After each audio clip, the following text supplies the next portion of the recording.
समोर त्यांना काय बोलत नाही. मग त्या भूताला काढतो, ते जातो, मग त्यांना म्हणतो तुम्ही एवढे अजून अल्पविश्वासू कसे. ते लगेच म्हणतात प्रभू आम्हाकडून का झालं नाही.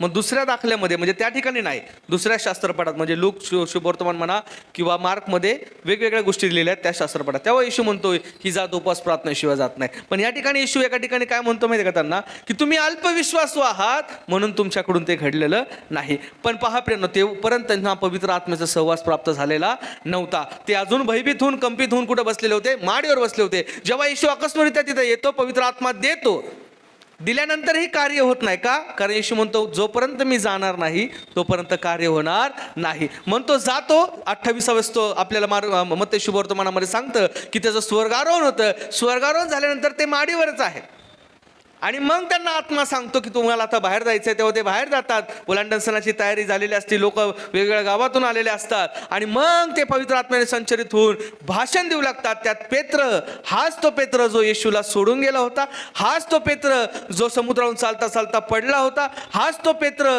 ज्याला भूत काढता आलं नव्हतं, हाच तो पेत्र जेव्हा उभा राहिला पवित्र आत्म्याने पवित्र आत्म्याने परिपूर्ण होऊन, तेव्हा पहिल्या भाषणात 3000 लोकांना विश्वासामध्ये त्याने घेऊन आला. दुसऱ्या भाषणामध्ये 5000 लोकांना त्याने विश्वासामध्ये घेऊन आला. या दोन गोष्टी आपल्याला काय सांगतात की देवाच्या पवित्र आत्म्याचा सहवास असणाऱ्या लोकांचं जीवन आणि देवाच्या पवित्र आत्म्याचा सहवास नसणाऱ्या लोकांचं जीवनामध्ये हा मोठा फरक आहे. प्रियांनो, तुमच्या जीवनाद्वारे देवाचं गौरव जर होत असेल तर तुम्हामध्ये देवाचा पवित्र आत्मा वास करतो. याचा असा अर्थ नाही की तुम्हामध्ये बसलेल्या कोणामध्ये पवित्र आत्मा नाही. देवाने तो प्रत्येकाला दिलेला आहे. तो पवित्र आत्मा कशा पद्धतीने आपण त्याला कार्यरत ठेवायचा आहे हे तुमच्यावर आहे. प्रत्येक वेळेस तो आपल्याला सांगणार नाही. म्हणून पहा प्रियांनो, देवाच्या पवित्र वचनात अधिग्रहण रहस्यामध्ये जेव्हा जातो तेव्हा तोच पवित्र आत्म्याला आपल्याला सांगत असतो की काय बरोबर आहे, काय चूक आहे, काय चांगलं आहे, काय वाईट आहे हे सांगणारा, आपल्याला बोध करणारा, आपल्या मनामध्ये चुटपुट लावणारा तो व्यक्ती आहे. कारण जेव्हा पेत्राचं भाषण झालं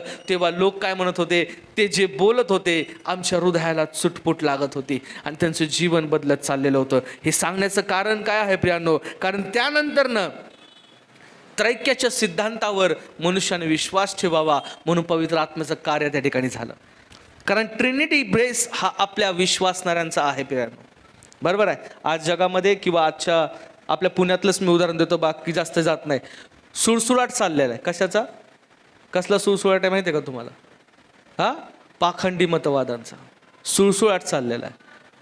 यहोवा विटनेसवाले असतील, येरुशलेम मातावाले असतील, हे तुमच्या त्रैक्याच्या विश्वासाला काय करत आहेत, धक्का देत आहेत आणि मूळ विश्वासापासून तुम्हाला बहकून घेऊन तुम्हाला अन्य